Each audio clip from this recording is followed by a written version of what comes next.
Hello viewers, আশা করি তোমরা ভালো আছো। আমি এজএটএম হাসানুল্লাহ জিভি একাডেমি।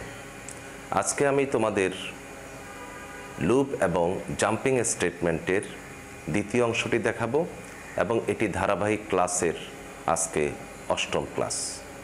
আজকে আমরা চমকপ্রদ কিছু বিষয় দেখব যা শুরু থেকে শেষ পর্যন্ত তোমরা দেখলে তোমাদের ভালোই লাগবে। তাহলে আমরা শুরু করছি প্রথমে গসাগু।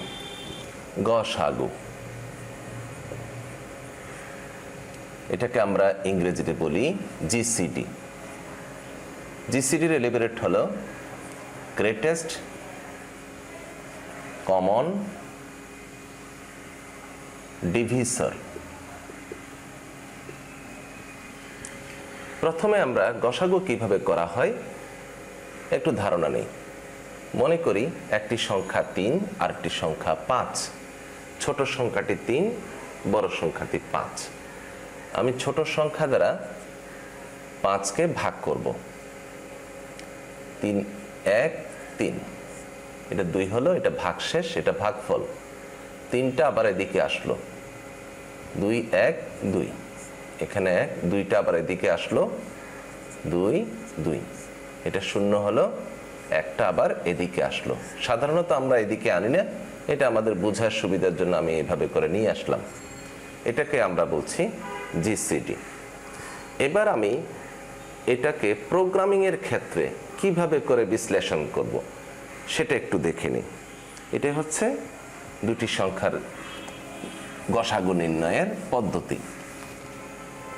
এখন আমরা একটু বিশ্লেষণ করে দেখি।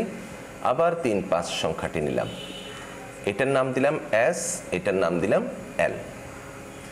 তাহলে আমরা কিভাবে করব? 3 নিলাম, 3 হচ্ছে এস, তারপর 5 নিলাম, 5 হচ্ছে এল। তাহলে 3 একে 3, তাহলে এখানে আসলো 2, এটার নাম দিলাম মনে করি টি। তাহলে আমরা এখানে কি দেখতে পাচ্ছি? আমরা এখানে টি ইকুয়াল টু দেখতে পাচ্ছি এল মডুলাস এস, অর্থাৎ টিটা আসলো এল এর সাথে এস কে ভাগশেষ নির্ণয়ের মাধ্যমে। এটা হলো ভাগফল, এটা হচ্ছে ভাগশেষ, অর্থাৎ টি ইকুয়াল এল মডুলাস এস, অর্থাৎ এই দুটার ভাগশেষ হচ্ছে টি। এবার আমরা কার্যপ্রক্রিয়াটি চালিয়ে যাচ্ছি। এখানে লিখলাম, আবার 3টা নিয়ে আসলাম। তাহলে বর্তমানে এটা কি? বর্তমানে এটা হচ্ছে এল, কিন্তু আগে কি ছিল? আগে ছিল এস। আর এটা বর্তমান কি? এটার বর্তমান হচ্ছে এস। এভাবে করে আমি কাজ করছি।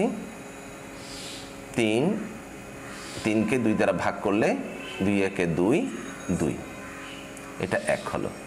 তাহলে এখানে আমরা দেখতে পাচ্ছি এল যা এসও তা, আবার এস যা টিও তা। সেটা আমি আমার লুপিং প্রক্রিয়ায় লিখছি।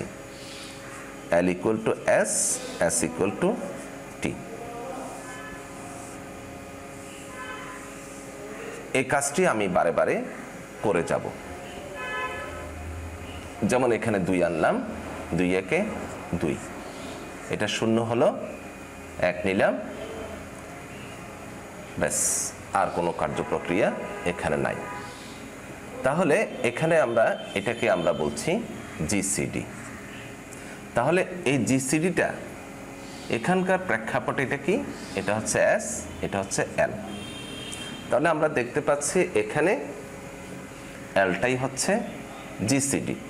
আর আমার কাজটা চলছে কি এইভাবে, এই একটা কাজ। একই কাজটা আমি আবার দ্বিতীয়বার করলাম, একই কাজটা আমি আবার তৃতীয়বার করলাম। এইভাবে যতবার প্রয়োজন আমি ততবার করব। কতক্ষণ পর্যন্ত করব? যতক্ষণ পর্যন্ত এস এর মান 0 না হয়। তাহলে আমরা এই ধারাবাহিক প্রক্রিয়াটি বুঝতে পারলাম। এখন আমি এই জিনিসটা ফ্লো চার্টের মাধ্যমে দেখাবো। তাহলে আমার কার্যক্রমটি মধ্যে এস হচ্ছে এস 0 হওয়া পর্যন্ত আমার কাজ চলতে থাকবে এবং ফলাফলটি হচ্ছে এল। তাহলে আমার এই লুপিংয়ের আগের প্রক্রিয়াটি কি? আগের প্রক্রিয়াটি হচ্ছে ডিসিশন এস ইকুয়াল টু 0 এবং আমার এটা চলতে থাকবে এসটা 0 হওয়া পর্যন্ত। এস যদি 0 হয়ে যায় তাহলে আমার ফলাফলটি হবে প্রিন্ট এল এবং আমার কাজটি শেষ হয়ে যাবে এন্ড। তাহলে এটা প্রাক কার্যক্রম আছে কি কি? আমার এই যে আমি টি অর্থাৎ ভাগশেষ নির্ণয় করেছি সেটার একটা প্রারম্ভিক মান আমাকে দেখাতে হয়। প্রারম্ভিক মানটি হলো 0। তারপর আবার আমার ইনপুট আউটপুট প্রক্রিয়া আছে। আমার ইনপুট হচ্ছে এল এবং এস, আর তার উপরে কি আছে? স্টার্ট, অর্থাৎ আমি শুরু করলাম। তাহলে দেখো কি সুন্দর একটি ফ্লো চার্ট হয়ে গেল। এখানে আমি এস ইকুয়াল টু 0 দিলে এটা ইয়েস হবে এবং এটা নো হবে। এটার মানে বোঝাচ্ছে এস 0 হয়ে গেলেই ফলাফল। আর যদি আমি এখানে নট ইকুয়াল 0 ব্যবহার করি, মানে এস 0 হতে পারবে না, হলেই ফলাফলটি হবে এল, তখন আমি এখানে দেব এন এবং এখানে দেব ওয়াই। লজিক্যালি এটাই আসে।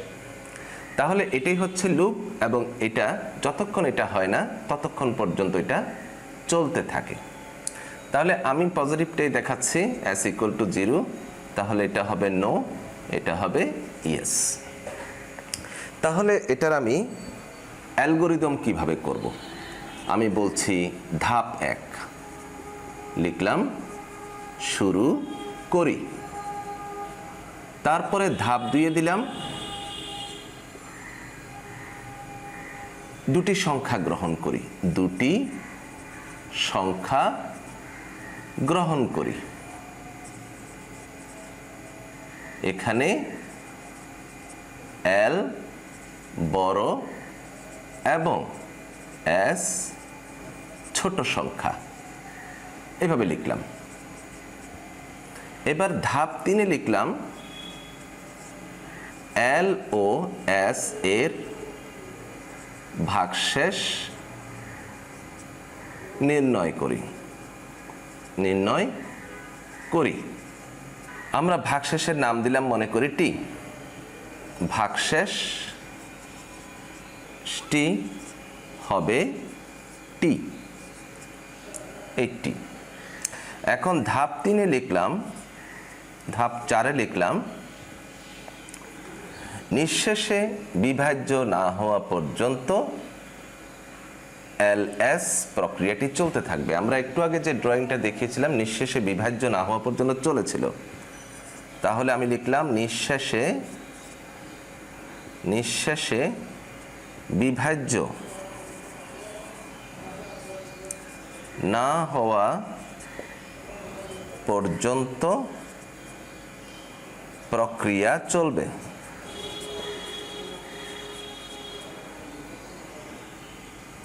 অর্থাৎ বিভাজ্য হয়ে যেতে হবে। তাহলে বিভাজ্যটা কি দিয়ে হবে? S equal two 0। তাহলে ধাপ আমি 5 লিখলাম এস এর মান 0 না হওয়া পর্যন্ত কাজটি চলতে থাকবে। এবার ধাপ 6 লিখলাম নিঃশেষে বিভাজ্য হলে ধাপ 7 যাই।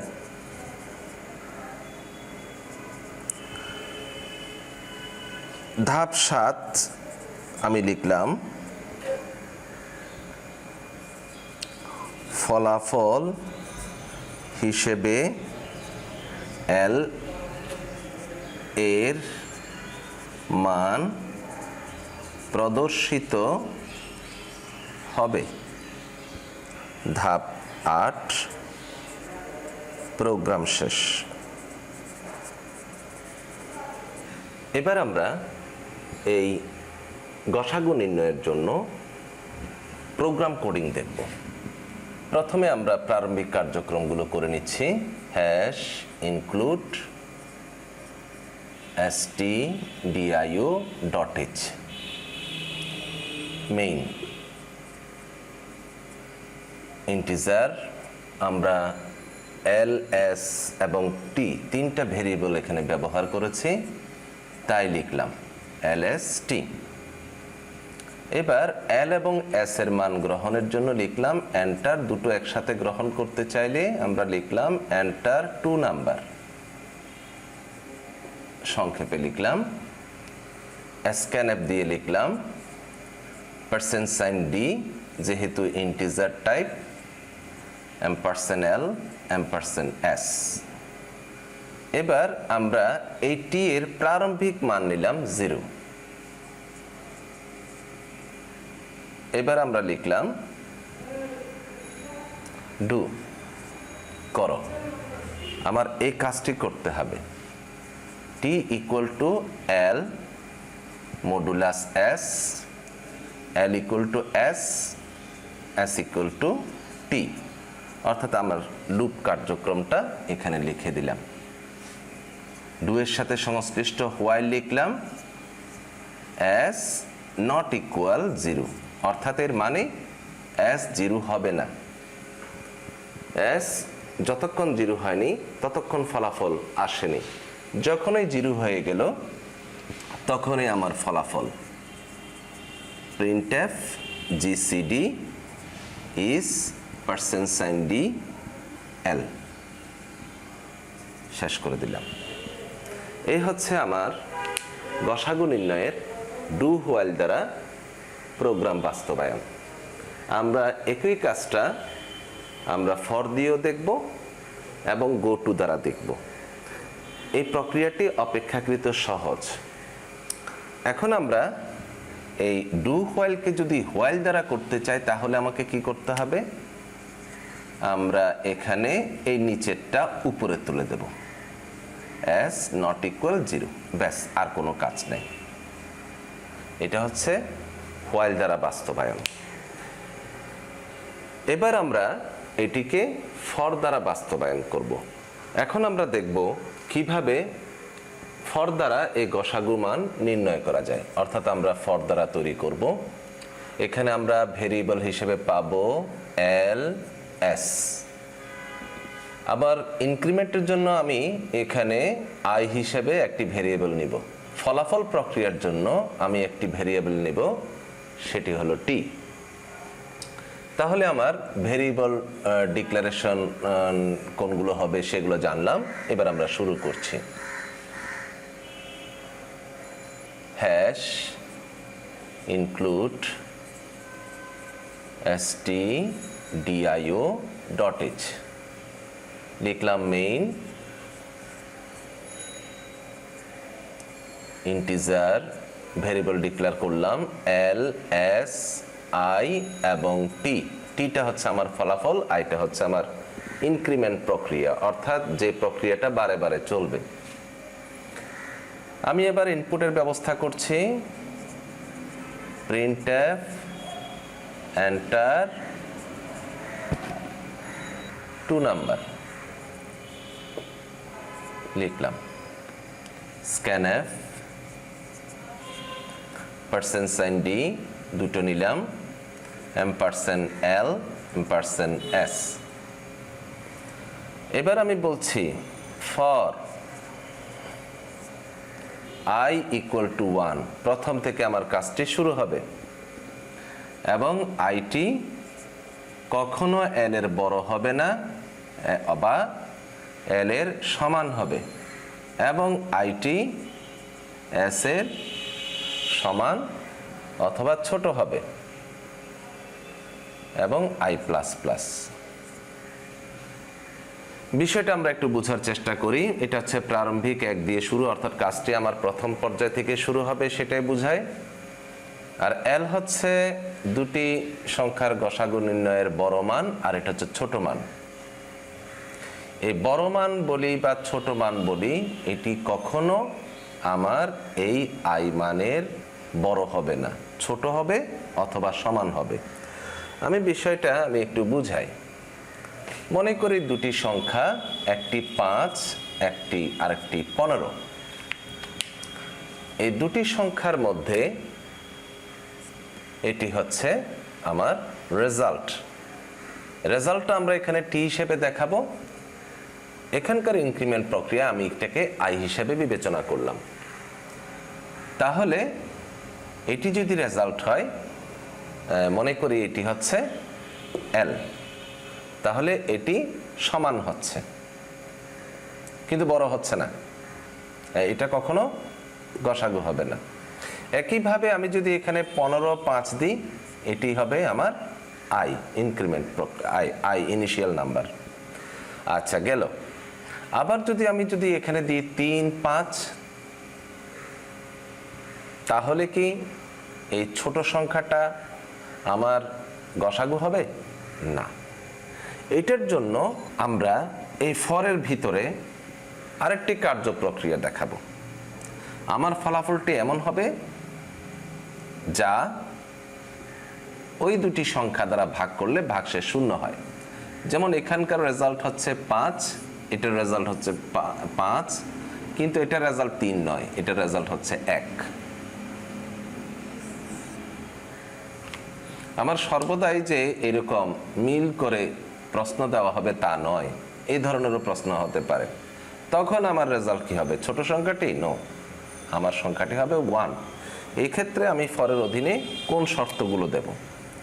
এর ক্ষেত্রে আমি দিলাম যদি, ইফ, যদি যেহেতু ছোট সংখ্যা এগুলো সেটির চেয়ে বড় সংখ্যা, প্রথমে বললাম L modulus I logical equal 0 and as modulus I logical equal 0। অর্থাৎ আমার যে রেজাল্টটি হবে সেটি দুটি সংখ্যা দ্বারাই আমরা যদি ভাগশেষ নির্ণয় করি নিঃশেষে বিভাজ্য হবে। যেমন আমরা উপরের ক্ষেত্র দেখি, এই 5 দ্বারা যদি আমি 5কে ভাগ করি ভাগশেষ 0 হয়, 15কে করলেও 0 হয়। 5কে আমি 15 দ্বারা ভাগ করলো ভাগশেষ 0, এটি দিয়ে করলো 0। একইভাবে এটি দ্বারাও 0 হচ্ছে। সেটাই আমি এখানে শর্তে উল্লেখ করে দিলাম। তাহলে সেটা হবে গসাগু, আদারওয়াইজ এটা গসাগু হবে না। আচ্ছা, তাহলে আমি এবার এই যে রেজাল্ট টি ধরলাম, আমি বললাম যদি এই প্রক্রিয়া হয় তাহলে টিটাই হবে আই। কখনো আমি শুধু আইকে দিয়ে কাজ করতে পারবো না, আমাকে এটি লুপিং প্রক্রিয়া হিসেবে ধরবো এবং লুপিং প্রক্রিয়াটাই যে রেজাল্ট এইভাবে করে আমাকে দেখাতে হবে। তারপরে তাহলে টিটাই হচ্ছে রেজাল্ট। আমি এবার সেটা আউটপুট স্টেটমেন্ট দ্বারা বলে দিলাম যে জিসিডি ইজ %d টি। এই হচ্ছে আমার ফর দ্বারা এই গসাগু নির্ণয়। এই কাজটি এখন আমি গো টু দ্বারা বাস্তবায়ন করব। কনসেপ্টটা একই, তবে একটু ভিন্নতা আছে। এবার আমরা গসাগু কার্যক্রমটি গো টু এর মাধ্যমে দেখব। গো টু আমরা কোডিং লিখছি hash include stdio.h, void main অথবা শুধু মেইন। এখানে আমি ভেরিয়েবল ডিক্লেয়ার করলাম এ, বি এবং আই। আগের ফরের মতো এখানে টি একটি অতিরিক্তভাবে ভেরিয়েবল আনার প্রয়োজন নেই, এটিকে আমি ফলাফল হিসেবে দেখাতে পারি। আমি লিখলাম এই এ, বি, এগুলোকে আমি ইনপুট হিসেবে নিলাম। লিখলাম printf enter 2 number, scanf %d দুইটা দিলাম, ampersand a ampersand b। এবার আমি বললাম if যদি a less than b হয় তাহলে i হবে এ, এলস আই হবে বি। এই বিষয়টা আমি একটু বুঝাই।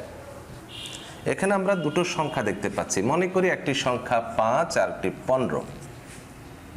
যদি এমনটি হয় এটির মতো, তাহলে এটাকে এ ধরলাম, এটাকে বি ধরলাম, তাহলে এ হবে আই। আই মানে আমি এখানে আই দ্বারা রেজাল্টটা বোঝাচ্ছি। আর যদি না হয়, যদি এমনটি হয়, তাহলে বি হবে রেজাল্ট। এটা দ্বারা সেটাই বোঝায়। এবার আমরা একটা নামের মাধ্যমে এটার পরবর্তী কার্যক্রম যাব। যেমন আমি নাম দিলাম অ্যাগেইন, কোলন দিয়ে আমি ইফ ব্লক এখানেও লিখতে পারি।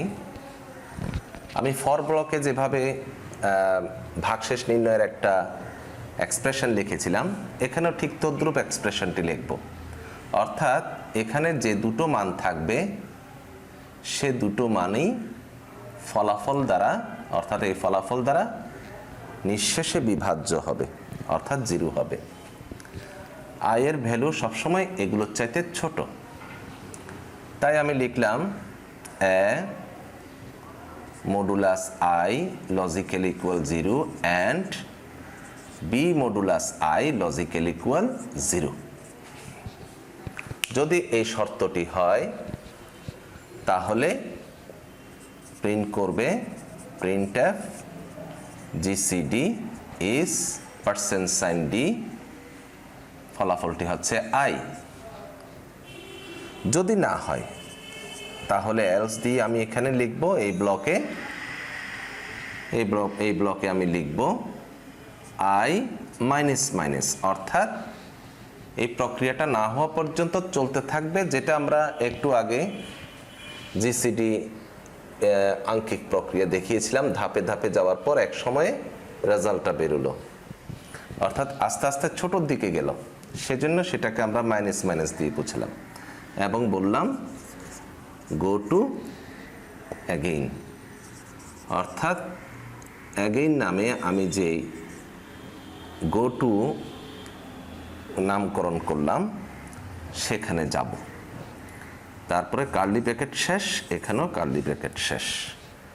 এই হচ্ছে আমার গো টু এর মাধ্যমে গসাগু নির্ণয়ের প্রক্রিয়া।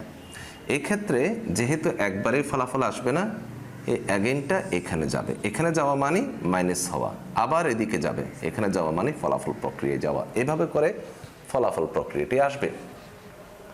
এবার আমরা এটার ফ্লো চার্টটি দেখব। ফ্লো চার্ট, ফ্লো চার্টের ক্ষেত্রে আমি প্রথমে ইনপুট দিলাম, স্টার্ট করলাম, স্টার্টের পরে ইনপুট দিলাম। আমার ইনপুটটি হলো এ এবং বি। আমার প্রথম শর্তটি হলো এ লেস দেন বি। যদি এটা হ্যাঁ হয়, ইয়েস, তখন বলবো আই সমান এ।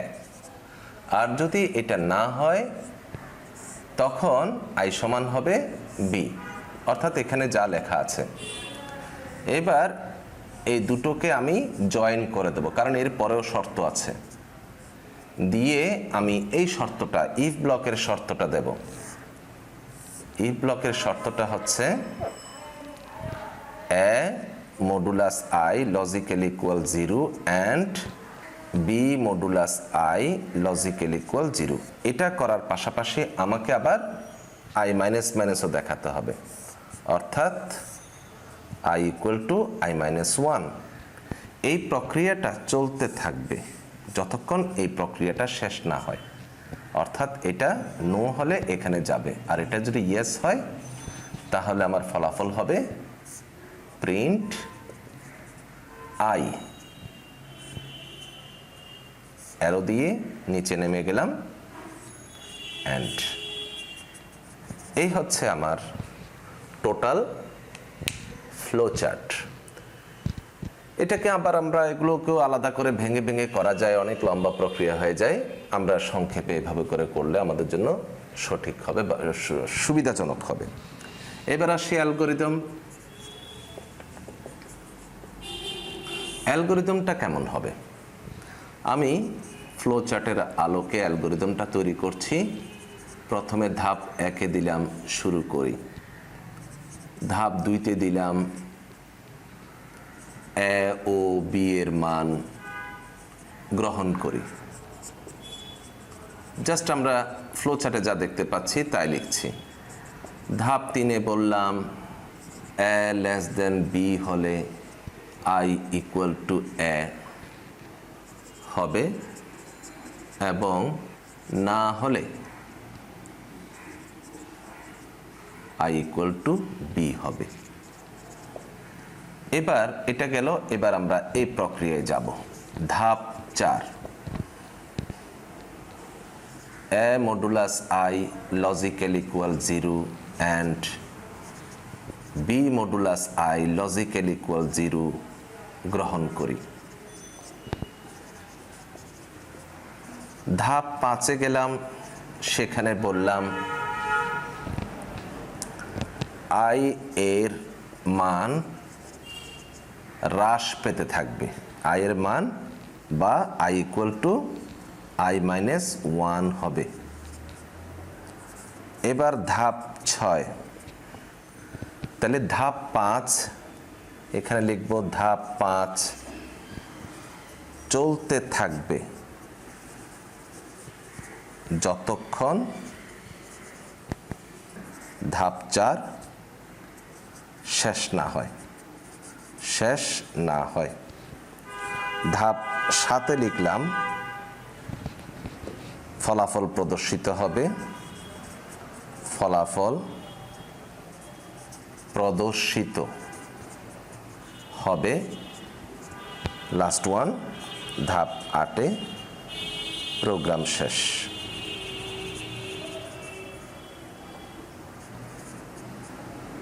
তাহলে এবার আমরা এটার ব্যাখ্যাটা দিচ্ছি। এখানে আমরা অ্যালগরিদমে বললাম শুরু করি, এই শুরু করি, দুটি সংখ্যা এ ও বি এর মান গ্রহণ করি।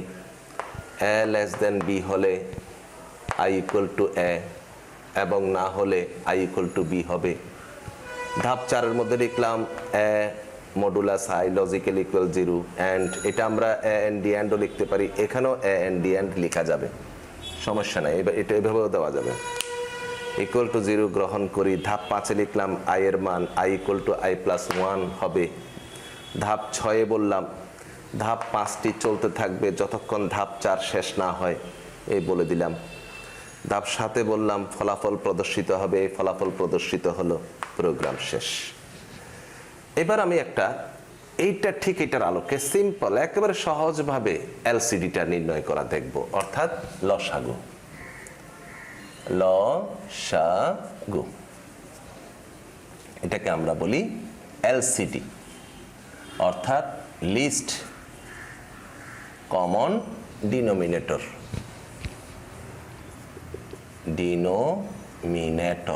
এটা হচ্ছে লসাগু।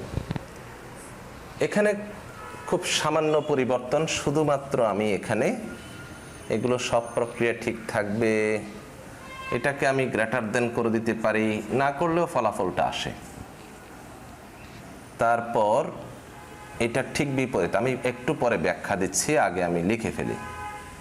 এটা জাস্ট আই, এটা এ, উল্টো, এটা আই, এটা বি, আর এটা বলবো তখন এলসিডি, আর এটা প্লাস প্লাস হবে। এখন আমি ব্যাখ্যা দিচ্ছি। আমি এখানে ভেরিয়েবল হিসেবে নিলাম এ বি আই, দুটি সংখ্যা গ্রহণ করলাম। এবার মনে করি দুটি সংখ্যা, একটি 15, একটি 5, এটা এ, এটা বি ধরলাম।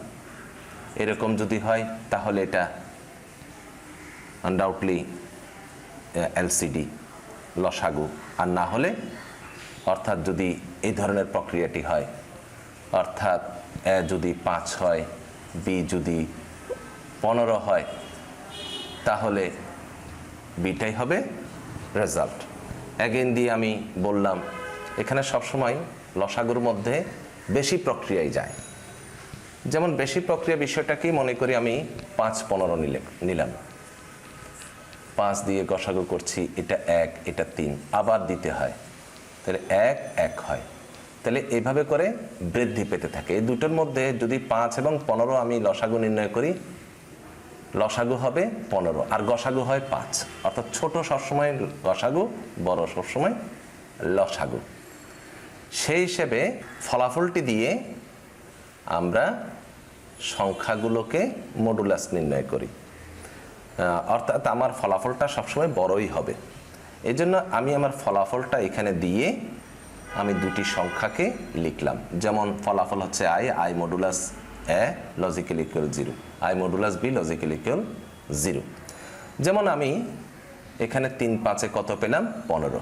তাহলে 15কে যদি আমি 5 দ্বারা ভাগশেষ নির্ণয় করি সেখানে 0 হবে, আবার 15কে যদি 3 দ্বারাও করি তাহলে ভাগশেষ 0 হবে। তাহলে আমরা বিষয়টা বুঝতে পারলাম, এটা হচ্ছে সেটা। এবং এইটা ততক্ষণ চলতে থাকবে যতক্ষণ না এ ধরনের হয়, এবং এ ধরনের হওয়া মানে এটার মানটা বেড়ে যাওয়া বলেই আমি এটা মাইনাস মাইনাস না দিয়ে প্লাস প্লাস দিলাম, অর্থাৎ বাড়তে থাকবে। তাহলে আমরা এটা বুঝতে পারলাম। এবং এলসিডি আই এরকম দিলাম, এলস এটা বাড়তে থাকবে, গো টু অ্যাগেইনে যেতে থাকবে। এই যাওয়া আসার মাধ্যমে, উপরে ওঠা নিচে নামার মাধ্যমে এই ফলাফল প্রক্রিয়াটি চলে আসবে। আর এখানে তাহলে কি পরিবর্তন হবে? এখানে জাস্ট আমি গ্রেটার দেন দেব, তখন এটা হবে। আর এখানে ওই বরাবরের মতো আই, এখানে এ হবে, এখানে আই হবে, এখানে বি হবে, আর কোনো পরিবর্তন নাই। আর এখানে I equal to I plus 1, আর এটা রেজাল্ট আই। তাহলে এখানে কি হবে? এ গ্রেটার দেন বি, আই হবে, সব ঠিক আছে। এখানে হবে আই মডুলাস এ, এখানে হবে আই মডুলাস বি, আই এর মান এই প্লাস হবে। ধাপ 5টি চলতে থাকবে যতক্ষণ ধাপ 4 প্রক্রিয়াটি শেষ না হয়। ফলাফল প্রদর্শিত হবে, প্রোগ্রাম শেষ। এতক্ষণ পর্যন্ত আমরা আলোচনা করেছি কিভাবে গসাগুর মান নির্ণয় করা যায় এবং লসাগুর মান নির্ণয় করা যায়। এখন আমরা ব্যবহারিকভাবে এই দুটি কার্যক্রম দেখব এবং সঠিকতা যাচাই করব। আমরা এখন কোড ব্লকসের মাধ্যমে গসাগু প্রক্রিয়াটি দেখব। প্রথমে আমরা ডু হোয়াইল দ্বারা এই কার্যক্রমটি দেখব। হ্যাশ ইনক্লুড stdio.h মেইন, এখানে ভেরিয়েবল নিলাম ইন্টিজার দিয়ে lst, দুটি সংখ্যা নেওয়ার ব্যবস্থা করলাম, এন্টার 2 নাম্বার,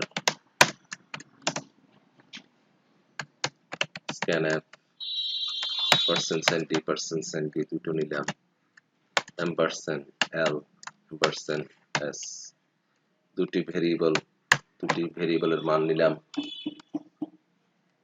ডু, আবার কার্লি ব্র্যাকেটের মধ্যে লিখলাম t equal to l modulus s, l equal to s, s equal to t, যেটা আমার মূল লুপিং কার্যক্রম। বললাম while I s not equal 0, লিখলাম printf the gcd is %d l, আমার রেজাল্টটি হচ্ছে l। ব্যাস, তাহলে এখানে আমি ব্যাখ্যা করছি ইন্টিজার ভ্যালু ls, দুটি মান নিলাম, একটি বড় সংখ্যা একটি ছোট সংখ্যা, এবং আমার ভাগশেষ নির্ণয়ের জন্য টেম্পোরারি ভেরিয়েবল হিসেবে t নিলাম। এখানে আরেকটা জিনিস প্রয়োজন, t এর প্রারম্ভিক মান দিতে হবে। আমরা দুটি সংখ্যা নেওয়ার পরে t এর প্রারম্ভিক মান নির্ধারণ করলাম, এবং এগুলো লুপ হিসাবে বিবেচিত হবে, এগুলোই মূলত চলতে থাকবে। এটা হচ্ছে condition as not equal 0, as 0 না হওয়া পর্যন্ত চলতে থাকবে। এবার আমরা এটি ফলাফল প্রক্রিয়াটা দেখি। আমি একটি সংখ্যা 3 দিলাম, আরেকটি সংখ্যা 5 দিলাম। the gcd is 1, অর্থাৎ আমাদের কার্যক্রমটি সঠিক। এটাকে যদি আমরা ডু হোয়াইল দিয়ে না করে হোয়াইল দিয়ে করতে চাই, তাহলে এই অংশটিকে কেটে এদিকে স্থাপন করব। ব্যাস, আর কোনো কাজ নেই।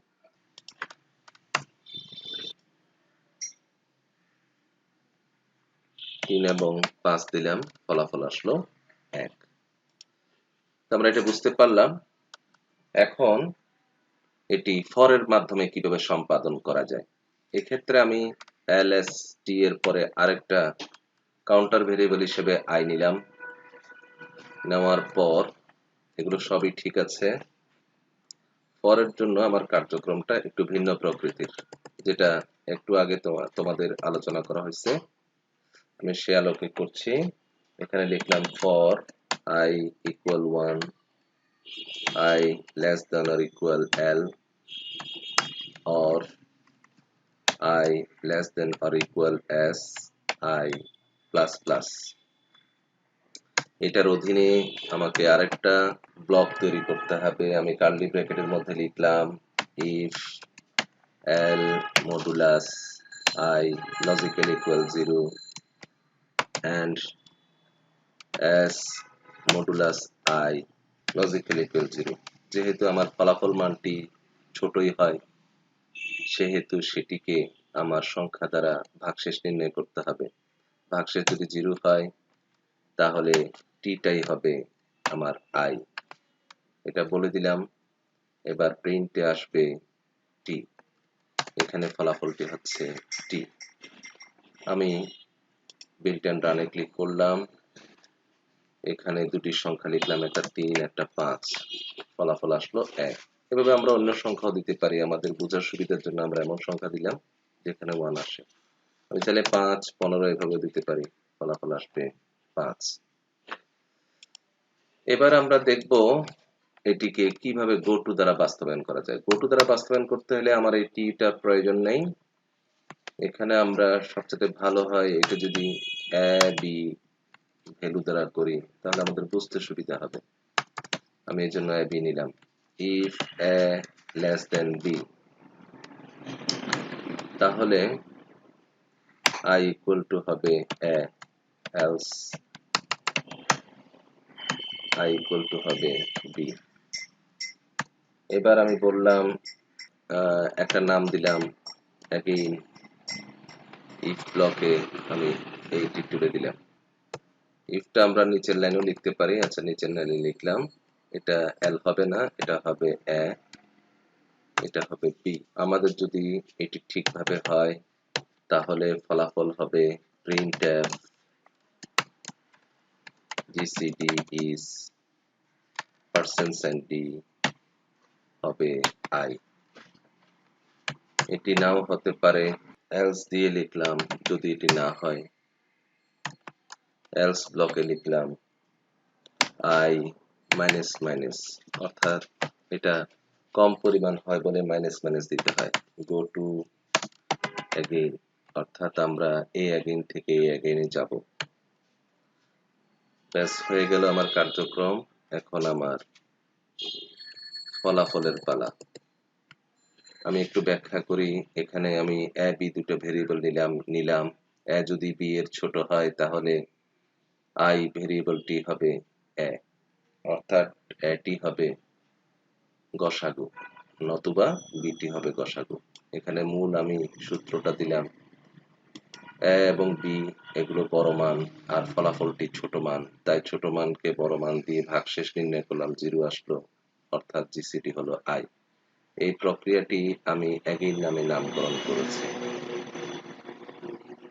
অ্যাগেইন দ্বারা আবার একটাতেই যেহেতু ফলাফলটি প্রথমেই আসে না, সেহেতু দ্বিতীয় পর্যায়ে যেতে হয় এবং যাওয়ার স্থানটাকে আমি গো টু অ্যাগেইন দিয়ে নির্ধারণ করেছি এবং সেটিকে আমি আই মাইনাস মাইনাস করেছি, অর্থাৎ এ অ্যাগেইন থেকে এ অ্যাগেইনে আসবে, এ অ্যাগেইন থেকে এ অ্যাগেইনে যাবে। এভাবে উপর থেকে নিচে যাওয়া আসার মাধ্যমে আমার এই ফলাফলটি চলে আসবে। এটি হচ্ছে গো টু। এবার আমি রান করে দেখি, বিল্ট এন্ড রান দিলাম 3 5, ফলাফল আসলো 1। তাহলে এই প্রক্রিয়াটি আমাদের সঠিক। একইভাবে একই পদ্ধতিতে কিছুটা পরিবর্তন করে আমরা গসাগুর মতো লসাগুও নির্ধারণ করতে পারি। এক্ষেত্রে আমি জাস্ট এটাকে গ্রেটার দেন করে দেবো, কারণ লসাগু সবসময় বড় মান হয়। লসাগু মানে এলসিডি, লিস্ট কমন ডিনোমিনেটর। আর এখানে ফলাফলটা বড় হয়, এই জন্য ফলাফল দিয়ে আমি বি কে ভাগশেষ নির্ণয় করলাম। আর এটা বাড়তে থাকে, এটা কমে না। ব্যাস, এই জিসিডিটা আমি করে দিলাম এলসিডি। আমার কার্যক্রম শেষ। এবার আমি ফলাফলে গেলাম।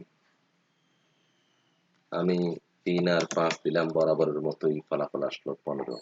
কিন্তু যদি আমার গসাগুর প্রক্রিয়া হতো তাহলে এটা হতো 1। একইভাবে আমি যদি আবার বিল্ট এন্ড রানে 5 এবং 15 দেই তাহলে ফলাফল আসে 15, কিন্তু গসাগুতে আসতো 5। আশা করি আমরা এটা বুঝতে পারলাম। আমরা আবার হোয়াইট বোর্ডে ফিরে যাচ্ছি। এখন আমরা তাহলে দেখছি প্রাইম নাম্বার, কিভাবে আমরা প্রাইম নাম্বার নির্ণয় করতে পারি সি ভাষায়। তাহলে আগে জেনে নিই আমরা প্রাইম নাম্বার কি। প্রাইম নাম্বার বাংলায় বলি মৌলিক সংখ্যা। মৌলিক সংখ্যাটা কি? মৌলিক সংখ্যা হচ্ছে এমন সংখ্যা যা 1 এবং উক্ত সংখ্যাটি ছাড়া আর কোনোটা দিয়ে বিভাজ্য হয় না। শুধুমাত্র 1 দিয়ে বিভাজ্য হবে এবং উক্ত সংখ্যাটি দিয়ে হবে, আর কোনো সংখ্যা দিয়ে হয় না। সেটাকে আমরা বলি মৌলিক সংখ্যা। মনে করি 7 একটি মৌলিক সংখ্যা, 5 একটি মৌলিক সংখ্যা। এটা বিভাজ্য হবে শুধুমাত্র 1 এবং উক্ত সংখ্যা দিয়ে। যেমন আমি 7ই ধরলাম। এখন 7টাকে আমি n হিসেবে চিহ্নিত করলাম। আমি সেটা নির্ণয়ের জন্য প্রথমে 1, 7 মডুলাস 1 লজিক্যাল ইকুয়াল, এখন এখানে 0 হলো। এইভাবে 7 এর সাথে 2 করলাম, এটা হলো 1। 7 মডুলাস 3, এটা হবে 1। 7 মডুলাস 4, এটা হবে 3। 7 মডুলাস 5, এটা হবে 2। 7 মডুলাস 6, এটা হবে 1। 7 মডুলাস 7, এটা হবে 0।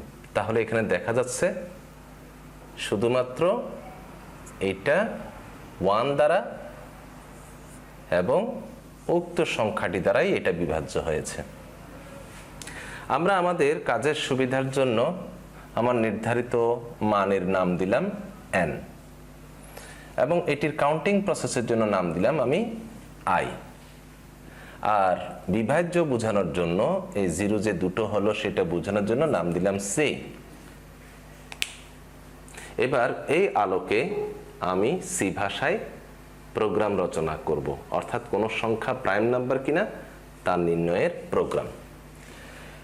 এজন্য আমরা কোডিংগুলো লিখে নিচ্ছি। ইনক্লুড stdio.h, ভয়েড মেইন বা মেইন আমরা ভেরিয়েবল হিসেবে নিলাম। এখানে তাহলে ভেরিয়েবল পেলাম nic, 3টা nic।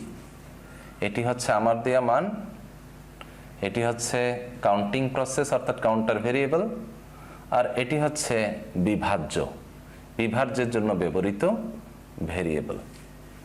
আমরা এবার মান প্রদানের ব্যবস্থা করলাম। Enter a number, scanf %d %n। এবার আমি বললাম ফর i এর মানটা একে একে অগ্রসর হবে, 1 দিয়ে শুরু, i equal to 1, i less than or equal n, অর্থাৎ iটা n মান পর্যন্ত হবে, অর্থাৎ আমার দেয়া মান পর্যন্ত, এবং i অগ্রসর হতে থাকবে। এবার আমি সেটির অধীনে আরেকটি কন্ডিশন দিয়ে দিলাম। কন্ডিশনটা হচ্ছে আমি এখানে যা বললাম তা, n modulus i logical equal 0, n modulus i logical equal 0। যদি এমনটি হয় তাহলে সিটা অগ্রসর হতে থাকবে, সি এর কার্যক্রমটি চলতে থাকবে, এটি আমি এটি দ্বারা বুঝলাম। এবং যদি সি অগ্রসর হতে হতে দুইবার অগ্রসর হয়, অর্থাৎ বিভাজ্য যদি দুটা হয়, সেটা আমি বুঝাবো সি লজিক্যাল ইকুয়াল টু, তাহলেই কিন্তু আমার এটা প্রাইম নাম্বার হিসেবে ফলাফল হিসেবে দিবে। তাহলে আমার প্রিন্ট হবে print F %d is prime number, prime সংক্ষেপে লিখছি নাম্বার, এবং ফলাফলটি হচ্ছে n। Else printf %d is not prime number, আমি সংক্ষেপে লিখলাম n। ব্যাস হয়ে গেল। এবার আমি ব্যাখ্যা দিচ্ছি। আমি তিনটি ভেরিয়েবল নিলাম n, i, c, ইন্টিজার, বললাম এন্টার নাম্বার, মনে করি আমি 7 নিলাম, এই নিলাম। ফর i ইকুয়াল টু 1, 1 দিয়ে শুরু, i less than or equal n, অর্থাৎ আমি যে সংখ্যাটি নিলাম সেই সংখ্যা পর্যন্ত অগ্রসর হবে এবং এক এক করে বাড়তে থাকবে। বললাম যদি আমার এই সূত্রটা হয় n modulus i logical equal 0, সেটাই বললাম। যদি তা হয় তাহলে সিটা অগ্রসর হতে থাকবে সি প্লাস প্লাস, এবং সিটা দুইবার অগ্রসর হবে, 1, 2, দুইবার অগ্রসর হয়ে গেলেই সেই সংখ্যাটি হবে প্রাইম নাম্বার। যদি 2 এর বেশি অগ্রসর হয় তাহলে হবে নট প্রাইম নাম্বার। তাহলে আশা করি আমরা বুঝতে পেরেছি। আমরা তো মডুলাসের বিষয়ে জানি, এটা হচ্ছে ভাগশেষ। এখন আমরা সেটার ফ্লোচার্ট এবং অ্যালগরিদম দেখব। তাহলে এটার ফ্লোচার্টটা কেমন হবে? ফ্লোচার্ট, প্রথমে আমি স্টার্ট দিলাম, START, স্টার্ট। আমার ইনপুটটা কি আছে? ইনপুটটা হচ্ছে n, ইনপুট n। তারপরে করলাম কি, আমি প্রারম্ভিক মান নির্ধারণ করলাম, i equal two 1, c equal two 1, iও 1 দিয়ে শুরু হবে, cটাও 1 দিয়ে শুরু হবে। এবং আমি কন্ডিশন দিলাম, কন্ডিশন ডিসিশন সাইন দ্বারা লিখি। কন্ডিশন i এর ক্ষেত্রে হলো i less than or equal to n, আর c এর ক্ষেত্রে কন্ডিশন হলো c লজিক্যাল ইকুয়াল টু। আবার আমার প্রসেসিং কার্যক্রম হলো i এর ক্ষেত্রে i equal to i plus 1, আর c equal to c plus 1, এইভাবে করে অগ্রসর হবে এবং এইভাবে চলতে থাকবে। চলার পর পরবর্তী পর্যায়ে আমার আবার ডিসিশন সাইনে কন্ডিশন আসবে। আমার কন্ডিশনটি হচ্ছে এটি, n modulus i logical equal 0। যদি এটি ইয়েস হয় তাহলে আমার ইয়েস হলে তাহলে হবে প্রিন্ট প্রাইম নাম্বার। আর যদি এটা না হয়, নো হয়, তাহলে হবে প্রিন্ট নট প্রাইম নাম্বার। এবার দুটোকে আমরা যুক্ত করে দিয়ে এন্ডিং দিয়ে গেলাম, অ্যান্ড। এই হচ্ছে আমাদের ফ্লোচার্ট। আমি এভাবে করে ফ্লোচার্ট দেখিয়েছি, এটাকে আবার অন্যভাবেও করা যায়, তবে এই প্রক্রিয়াটি সহজ, বুঝতে সুবিধা। এখন আমরা দেখব অ্যালগরিদম।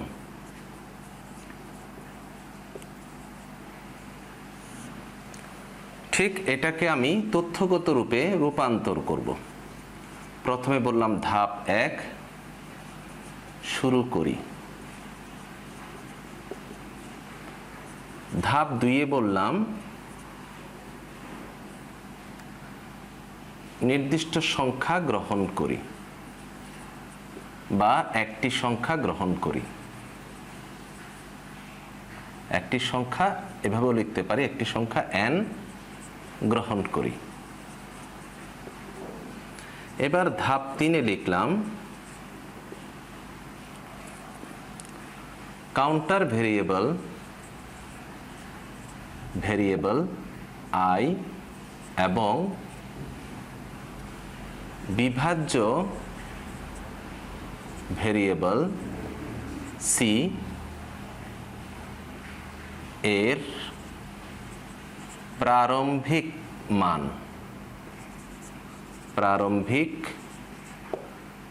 মান 1 হবে। এটা গেল ধাপ 3। ধাপ 4-এ বললাম i less than equal n এবং c লজিক্যাল ইকুয়াল টু হবে। ধাপ 5-এ লিখলাম এটি i equal i plus 1 এবং c equal c plus 1 হবে। এবার ধাপ 6-এ গিয়ে বললাম লিখলাম ধাপ 5 চলতে থাকবে যতক্ষণ ধাপ 4 এটা 4 শেষ না হয়। এবার ধাপ 7-এ আসলাম n modulus i logical equal 0 হবে। ধাপ 8-এ লিখলাম ধাপ 7 যদি হ্যাঁ হয় ফলাফল ছাপি প্রাইম নাম্বার, না হলে ফলাফল ছাপি নট প্রাইম নাম্বার। ধাপ 7 হ্যাঁ হলে ফলাফল ছাপি প্রাইম নাম্বার এবং না হলে ফলাফল ছাপি নট প্রাইম নাম্বার। ধাপ 9 প্রোগ্রাম শেষ। এই হচ্ছে আমাদের প্রাইম নাম্বারের অ্যালগরিদম, ফ্লোচার্ট ও সি ভাষায় প্রোগ্রাম রচনা। আমরা এখন একই প্রক্রিয়ায় ফিবোনাচ্চি সিরিজের অ্যালগরিদম, ফ্লোচার্ট এবং সি ভাষায় প্রোগ্রাম রচনা করা দেখব। এখন আমরা করছি ফিবোনাচ্চি।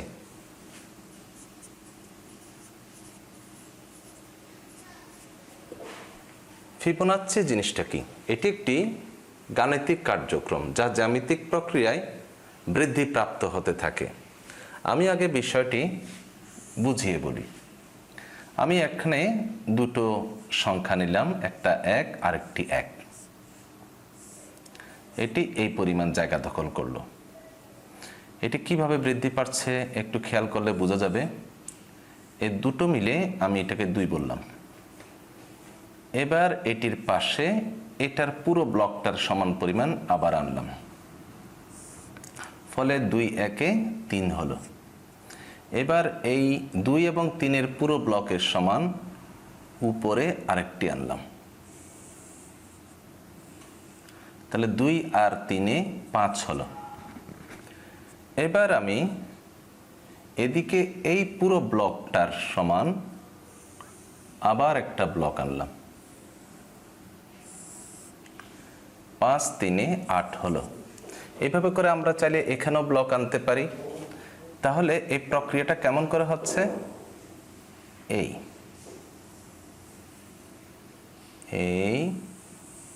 এইভাবে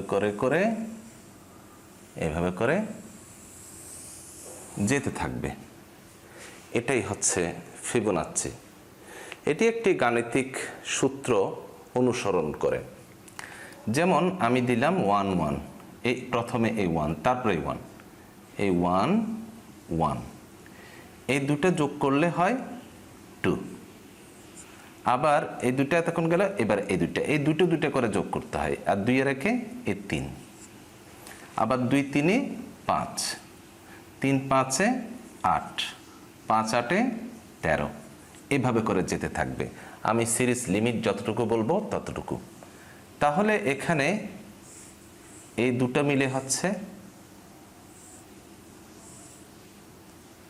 এই দুটো মিলে হচ্ছে এটা, আবার এই দুটো মিলে হচ্ছে 3, আবার এই দুটো মিলে হচ্ছে 5, আবার 3 আর 5 মিলে হচ্ছে 8, আবার 5 আর 8 মিলে হচ্ছে 13, এইভাবে যাচ্ছে। তাহলে এখানে কয়টা? 1 2 3 4 5 6 7, আমি যতগুলো সিরিজ দেব ততটুকু এভাবে করে এই প্রক্রিয়ায় যেতে থাকবে। এটাই হলো ফিবোনাচ্চি। এখন আমি মনে করি এটার মান দিলাম এ, এটার মান দিলাম বি, এটার মান দিলাম সি। আলটিমেটলি সবগুলোই হচ্ছে এ, শুরু যেটা দেওয়া হয় সেটাই। তাহলে আমরা এটিকে কিভাবে ব্যাখ্যা করব আমি এখানে দেখাচ্ছি। তাহলে এখানে এই সিটা কিভাবে আসলো, এই দুইটা কিভাবে আসলো? এ এবং বি এর যোগফলের মাধ্যমে। লিখলাম C equal to A plus B, আর এ যা সেটাই আবার বিটা আবার এ হিসেবে বিবেচিত হয়। এভাবে আলটিমেটলি সবগুলো এটা বি হয়ে যায়, আবার বিটাই আবার এ, আবার সিটাই আবার এ, এইভাবে করে। অর্থাৎ A equal to B, B equal to C, A equal to B, B equal to C. এই সূত্রটা, এটা একটা লুপিং কার্যক্রম, এটা বারে বারে চলতে থাকবে। কতক্ষণ চলবে? আমার চলন প্রক্রিয়াটি হচ্ছে, আমি সর্বশেষ যে লিমিটটি দেব সেটা। তাহলে আমার ইনক্রিমেন্ট প্রক্রিয়াটা, মনে করি আমার লিমিট হচ্ছে n, এই n পরিমাণ দিলাম। আমার এই লুপটা চলতে থাকবে, যতক্ষণ হবে না ততক্ষণ নো, জাস্ট হয়ে গেল তখন আমি প্রিন্ট দিলাম এ, কারণ আমার প্রকৃত ফিবোনাচ্চি সিরিজটির মান হচ্ছে এ, এটাই যেতে থাকে। তাহলে আমার ফলাফলটি হচ্ছে এ অ্যান্ড দিয়ে দিলাম। তাহলে এটার পূর্ববর্তী প্রারম্ভিক মানটা কত? আমরা প্রারম্ভিক মান নির্বাচন করব এ, বি এবং ওই আই সিরিজের। এ ইকুয়াল টু দিলাম মনে করি 1, হ্যাঁ এখানে দেখা যাচ্ছে 1-ই দিলাম। বি এর মানও দিলাম 1, তাহলে আই এর মান কি? তাও 1 মনে করি। এবার ইনপুট হিসাবে কি থাকবে? আমার ইনপুটটা হবে এক্ষেত্রে n, আর উপরে স্টার্ট। তাহলে আমরা একসাথে ফ্লো চার্ট সহ দেখে ফেললাম। এটাই হলো ফিবোনাচ্চি সিরিজের ফ্লো চার্ট। এই ফ্লো চার্টটা আরও অনেকভাবে তৈরি করা যায়, তবে এটাই হচ্ছে সহজ পদ্ধতি। তাহলে আমরা ফিবোনাচ্চি বুঝলাম, সেটার ফ্লো চার্টও বুঝলাম। এই ফ্লো চার্টের মতো করে, অর্থাৎ এই ফ্লো চার্টকে ভিত্তি করে আমি এখন প্রোগ্রাম কোডিং করব। তাহলে আমি এখন প্রোগ্রাম কোডিং করছি। লিখলাম hash include stdio.h, void main বা int মেইন, যে কোনোটা দেওয়া যায়। এগুলো সম্পর্কে কোনটা দেওয়া যায় না যায় পূর্বে ধারণা হয়েছে। আমরা ভেরিয়েবল হিসেবে নিলাম a b c n এবং i। আমি এর মান দিলাম, মনে করি আচ্ছা আমি 0 দিয়েই শুরু করলাম। b1 c, সিটা হচ্ছে যোগফল, n i, এই কয়টা নিলাম। এবার আমি প্রিন্টএফ দিলাম, লিখলাম এন্টার ফিবোনাচ্চি লিমিট, মানে আমি সর্বশেষ পরিমাণটি। স্ক্যানএফ দিলাম, পার্সেন্ট সাইন ডি এম্পারসেন্ট এন, এটা আমার ইনপুট। এবার আমি বলছি ফর, আমার শর্ত দিচ্ছি ইনক্রিমেন্টাল অপারেটর অর্থাৎ আই এর শুরু হচ্ছে 1, I less than or equal N, I plus plus. এটার অধীনে আমি বলছি ইনভার্টেড কমার কার্লি ব্র্যাকেটের মধ্যে লিখলাম C equal to A plus B. তাহলে আগে আমার ফলাফল প্রক্রিয়াটা লিখে ফেলি, print F percent sign D বা Fibonacci limit F I B O Fibo series is percent sign D, আমার ফলাফলটি হচ্ছে এ। বললাম আমি C equal to A plus B, এখানেও দেখা যাচ্ছে C equal to A plus B, A equal to B, B equal to C বলে দিলাম, ব্যাস হয়ে গেল, আমার কার্লি ব্র্যাকেট শুরুটা শেষ করে দিলাম। অর্থাৎ আমি এখানে বুঝালাম আমার ইনক্রিমেন্ট প্রক্রিয়া 1 দিয়ে শুরু হবে, আমার লিমিট পর্যন্ত শেষ হয়ে যাবে এবং এক এক করে অগ্রসর হবে। আমার ফলাফলটি হচ্ছে ফিবোনাচ্চি সিরিজ ইজ এ, অর্থাৎ এভাবে করে যাওয়ার প্রক্রিয়ার শেষটাও সেটা এ হিসেবেই বিবেচিত হবে। এবং আমার এখানে যোগ প্রক্রিয়া চলতে থাকবে। যোগ প্রক্রিয়াটা হলো, যেমন আমি এখানে তিনটি সিরিজগুলোর তিনটি নাম দিলাম, তাহলে সি ইকুয়াল টু হবে এ প্লাস বি, আর এ ইকুয়াল টু বি, আবার বি ইকুয়াল টু আবার সি। এই কার্য প্রক্রিয়াটি, এই লুপিং প্রক্রিয়াটি বারে বারে চলতে থাকবে এবং প্রিন্টটা আসবে। ফলে আমাকে এই প্রক্রিয়া আমি 0 এবং 1 দেওয়াতে প্রথমের ফলাফল 0 দেখাবে, তারপরে 1, তারপরে 0 1 যোগ করলে তারপরে 1, আবার 1 1 যোগ করে 2, এইভাবে করতে করে এই প্রক্রিয়ায় অগ্রসর হবে। তাহলে আশা করি আমরা বুঝতে পেরেছি। এখন আমরা অ্যালগোরিদম দেখব। আমরা এবার এটার অ্যালগোরিদমটা কি হবে, ধাপ 1 শুরু করি, ধাপ 2 Fibonacci F I B O fibo limit হিসেবে এন এর মান গ্রহণ করি। ধাপ 3 এসে বললাম এ সমান 0, বি সমান 1 এবং সি সমান 1 হিসেবে প্রারম্ভিক মান গ্রহণ করি। ধাপ 4 লিখলাম আই, এখানে আমি একটা ভুল করেছি, এটা সি হবে না, এটা আই হবে। আই এর লিমিট এন পর্যন্ত হবে। ধাপ 5 গিয়ে লিখলাম C equal to A plus B, A equal to, এটা আমরা নিচে নিচে লিখলে ভালো, A equal to B, B equal to C গ্রহণ করি। ধাপ 6 গিয়ে লিখলাম ধাপ 5 চলতে থাকবে, ধাপ 5 চলতে থাকবে যতক্ষণ ধাপ 4 1 2 3 4 1 2 3 4 এই ধাপ 4 শেষ না হয়। ধাপ 7 গিয়ে লিখলাম ফলাফল হিসেবে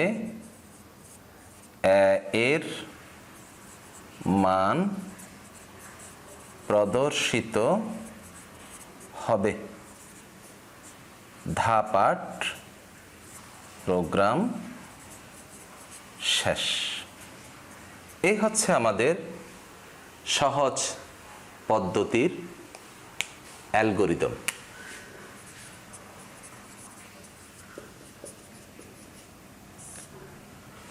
এগুলোকে আরো ব্যাপক বিশ্লেষণের মাধ্যমে বিভিন্নভাবে দেখানো যায়। আমরা এখন যা করলাম প্রাইম নাম্বার এবং ফিবোনাচ্চি, তা এখন ব্যবহারিকভাবে দেখে নেব, তাহলে আমাদের জানার পরিসরটা আরো বিস্তৃত হবে। এবার আমরা প্রথমে দেখব কিভাবে প্রাইম নাম্বার নির্ণয় করা যায়। Hash include stdio.h integer main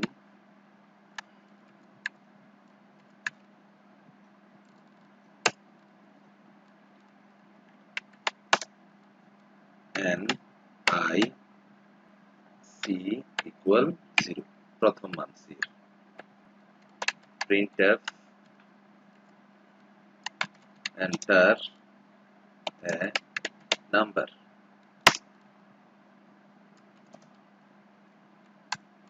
scanf %d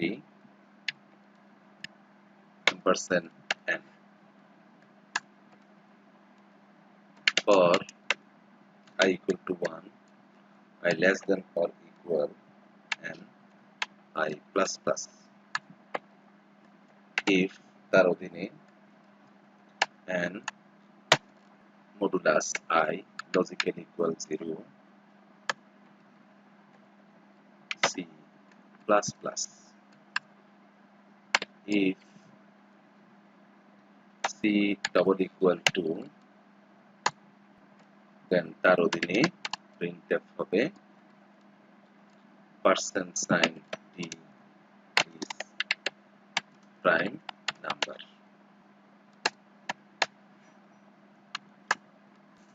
Else, if যেহেতু আছে else printf %sign d is not here I prime and Indian number.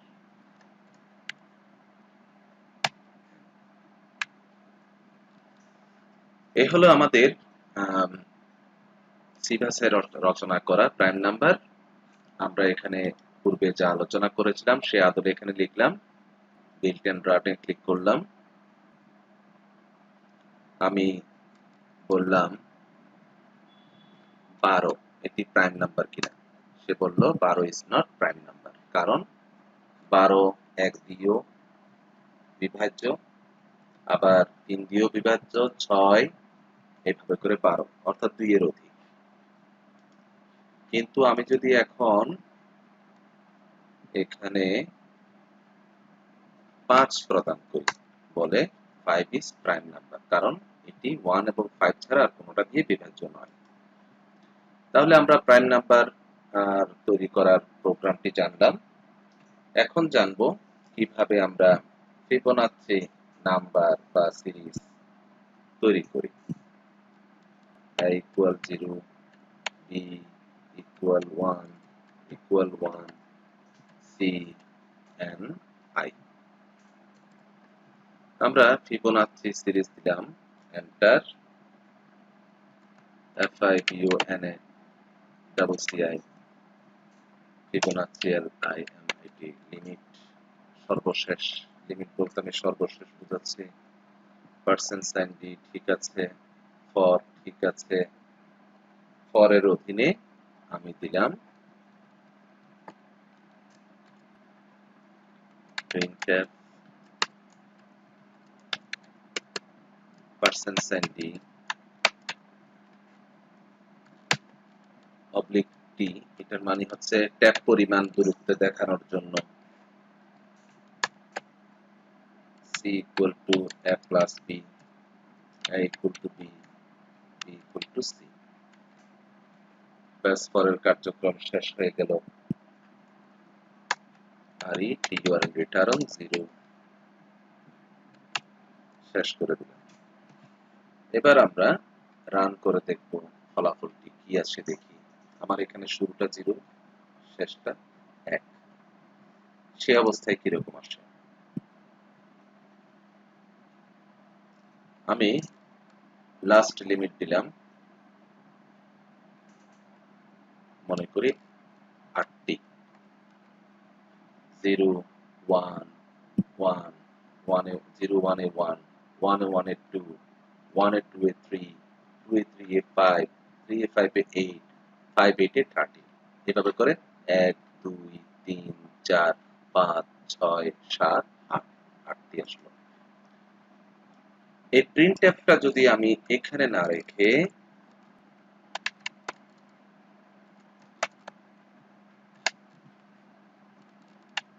তাহলে এই মানটি এক অঙ্ক বাদ দিয়ে দেখাবে, প্রথমটি বাদ দিয়ে দেখাবে। যেমন আমি এখানেও 8 লিমিট দিলাম, দেখা যাচ্ছে প্রথমটা বাদ দিয়ে পরেরগুলো দেখাবে। এটা আমরা লুপের ক্ষেত্রে ব্রেক এবং কন্টিনিউ আলোচনার মধ্যে এই প্রিন্টএফ আগে এবং পরে লিখলে কিরকম হয় সেটা সম্পর্কে ধারণা দিয়েছিলাম। এবার আমাকে বলা হলো যে আমি আমার লিমিটটা এভাবে রাখবো না, 0 1 এ রাখবো না, আমি রাখবো 5, এর মান দিলাম 5, বি এর মান দিলাম 11 মনে করি, আচ্ছা 10 দিলাম। এরকম লিমিট আমাকে নির্দিষ্ট করে দেওয়া হলো, প্রথম মান 5 হবে, পরবর্তী মান 10 হবে। তাহলে কি হবে?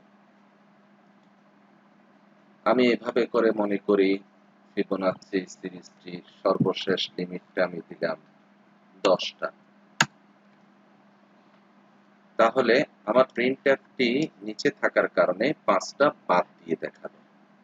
তাহলে 10 10 এর পরে 15 10 15 এ 25 15 25 এ 40 25 40 এ 65 40 65 105 এভাবে করে 47 1 2 3 4 5 6 7 8 9 10। আচ্ছা আমি প্রিন্টএফটি যদি এখানে না রেখে কেটে দিলাম, সেটা এখানে লিখলাম, তাহলে কি হয় দেখি।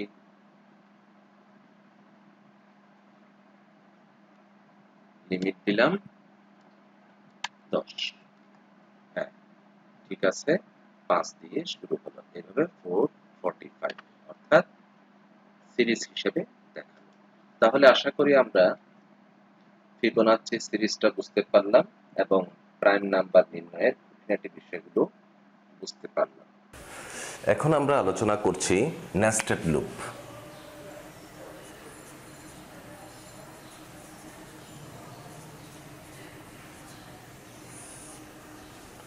সাধারণ অর্থে একটি লুপ কন্ট্রোলের অধীনে যদি আরেকটি লুপ কন্ট্রোল থাকে তখনই সেটাকে আমরা বলি নেস্টেড লুপ।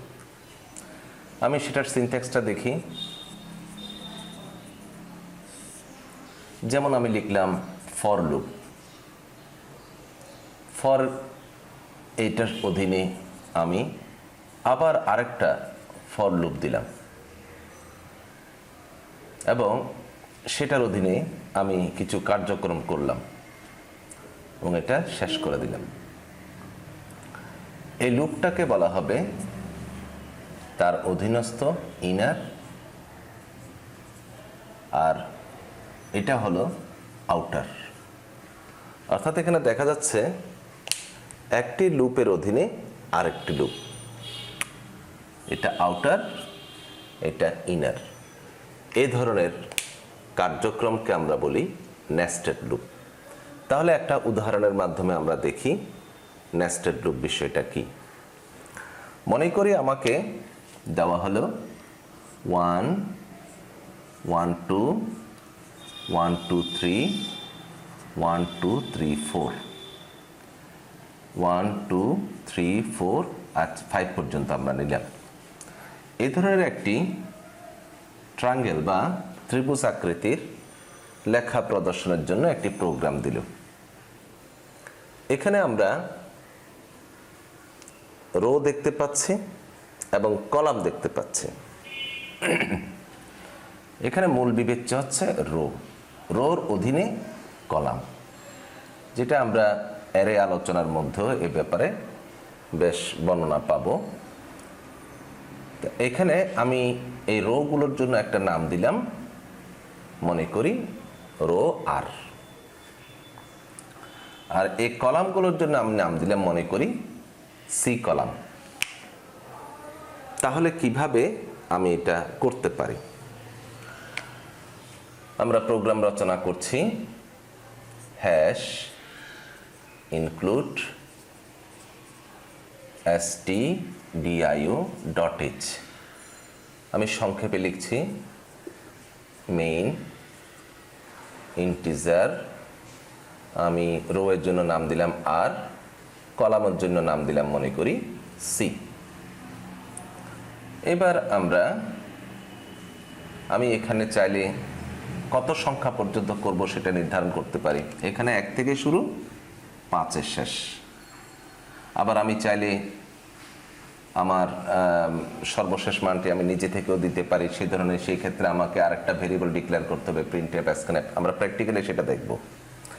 আমি আপাতত এটি দেখাই। এখন আমি লিখছি for R equal 1 R less than or equal, রোটা 1 থেকে 5 পর্যন্ত হবে, 5 আর প্লাস প্লাস। এবার আমি তার অধীনে আবার একটা ফর দিলাম। আমি কলামের নাম দিলাম সি, সি ইকুয়াল 1, সিও 1 দিয়ে শুরু হবে, C less than or equal, সিটা হচ্ছে রো এর অন্তর্গত, এই আর, সি প্লাস প্লাস। এবার এটার মাধ্যমে আমাকে ফলাফল দেবে। ফলাফলটা কি দেবে? ইন্টিজার টাইপ %d এবং সেটা হচ্ছে সি। এরপরে লিখলাম printf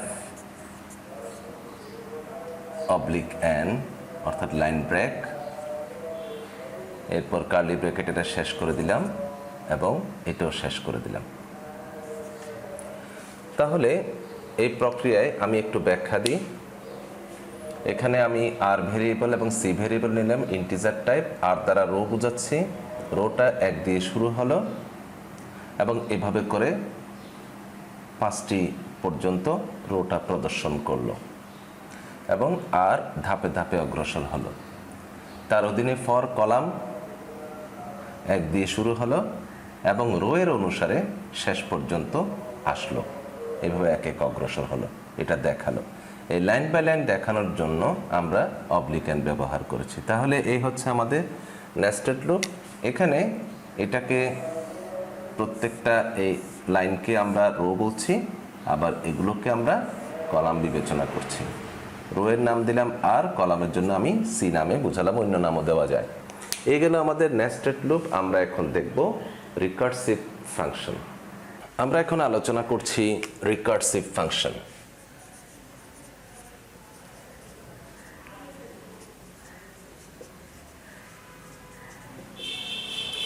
রিকার্সিভ জিনিসটা কি?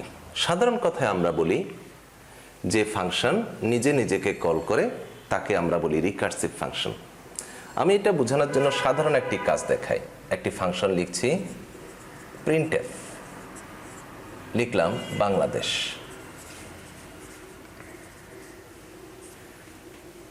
এটি এমন একটি ফাংশন যে ফাংশন দ্বারা বাংলাদেশ লেখাটি একবারই প্রদর্শিত হবে, দ্বিতীয়বার আর নয়। কিন্তু আমি চাচ্ছি এমন একটি ফাংশন করতে যে ফাংশন নিজেকে আবার নিজেকে কল করবে, ফলে এটা একটা চক্র প্রক্রিয়ায় বারে বারে আসতে থাকবে যতক্ষণ আমি থামিয়ে না দিই। এই কার্যক্রমকে আমরা বলি রিকারশন এবং সেটার ফাংশনটাকে আমরা বলি রিকার্সিভ ফাংশন। রিকার্সিভ ফাংশনে এরকম কল করাকে আমরা বলি রিকার্সিভ কল, আর সেটাকে থামিয়ে দেওয়াটাকে আমরা বলি বেস কেস। তাহলে এখানে দুটো জিনিস বিষয় গুরুত্বপূর্ণ। একটি হচ্ছে রিকার্সিভ কল, আর একটি হচ্ছে বেস কেস। Base case. এখন আমরা দেখব রিকার্সিভ জিনিসটা কিভাবে কাজ করে। আমরা রিকার্সিভ কাজটা ভালোভাবে বোঝার জন্য ফ্যাক্টোরিয়ালকে গ্রহণ করতে পারি। যেমন ফ্যাক্টোরিয়াল, মনে করি আমাকে 5 পর্যন্ত ফ্যাক্টোরিয়াল নির্ণয় করার জন্য বলল। তখন এটি কিভাবে কাজ করবে? এই 5কে আমি মনে করলাম, ধরলাম n। এই 5 ফ্যাক্টোরিয়াল নির্ণয় করব। তাহলে 5-এর ফ্যাক্টোরিয়াল হচ্ছে 5 into 4 into 3 into 1, 3 into 2 into 1। আর 4-এর ফ্যাক্টোরিয়াল হচ্ছে 4 ইন্টু 3 2 1। আর 3-এর ফ্যাক্টোরিয়াল হলো 3 2 1। আর 2-এর ফ্যাক্টোরিয়াল হলো 2 1। আর 1-এর ফ্যাক্টোরিয়াল হলো 1। তাহলে এখানে আমরা কি দেখতে পাচ্ছি? আমরা এখানে দেখতে পাচ্ছি এই 5 ফ্যাক্টোরিয়ালের সাথে এখানে প্রদত্ত 4 ফ্যাক্টোরিয়াল যে জিনিসগুলো আছে সেগুলো যুক্ত হলো। আবার 4 ফ্যাক্টোরিয়ালের সাথে যুক্ত হলো 3-এর ফ্যাক্টোরিয়াল, 3-এর ফ্যাক্টোরিয়ালের সাথে যুক্ত হলো 2-এর ফ্যাক্টোরিয়াল, এটার সাথে 1-এর ফ্যাক্টোরিয়াল যুক্ত হলো। এভাবে করতে করতে ফলাফলটি চলে আসে। এই কার্যক্রমটি হচ্ছে রিকার্সিভ, যেটাকে আমি এভাবে বিবেচনা করতে পারি n equal to n into n minus 1 factorial, n factorial মানে। এই হচ্ছে মূল বিষয়। এখন আমরা এই ফ্যাক্টোরিয়ালটা কিভাবে ফলাফল প্রক্রিয়া যায় সেটা একটু দেখাই। যেমন এখানে আমরা কি করলাম, 5 ফ্যাক্টোরিয়াল মনে করি আমি দিলাম ফ্যাক্ট 5, এবং এটার জন্য আমি ভেরিয়েবল ডিক্লেয়ার করলাম ইন্টিজার ফ্যাক্ট int n। আমি তার অধীনে দিলাম মনে করি if n logical equal 1 return 1। এরপরে আমি দিলাম else return n into fact n minus 1। তাহলে এই জিনিসটা কি? এখানে এটাই হচ্ছে কল করা, যেটা এই যে n-1 দিয়ে আমরা বুঝতে পারলাম। ফ্যাক্ট হচ্ছে নামকরণ, আমি এটা ভেরিয়েবল নাম দিলাম ফ্যাক্টোরিয়াল, এবং অন্তর্বর্তী আমার ইনপুট nটা দিলাম। এই nটা বিয়োগ হতে থাকবে এবং এ কি করবে, বারে বারে এটিকে কল করবে। কতক্ষণ কল করবে? যতক্ষণ n সমান 1 না হয়। 1 হয়ে গেল আমার কাজটা থেমে গেল, কারণ প্রথমেই তো আর 1 হবে না, এখানে আসতে থাকবে। এটাই হলো ফ্যাক্টোরিয়াল। এখন আমরা এই ফ্যাক্টোরিয়াল কার্যক্রমটি প্রথমে পূর্বের প্রক্রিয়ায় দেখব, এরপরে পূর্বের প্রক্রিয়া বলতে আমরা ফর লুপ দ্বারা দেখব, এরপরে আমরা আবার এটির প্রোগ্রাম কোডিংটা দেখব। প্রথমে আমরা ফ্যাক্টোরিয়াল নির্ণয় করছি। মনে করি আমি n পরিমাণ সংখ্যা পর্যন্ত গুণফল নির্ণয় করব। তাহলে লিখলাম hash include stdio.h void main, বা শুধু মেইন লিখলেও হবে।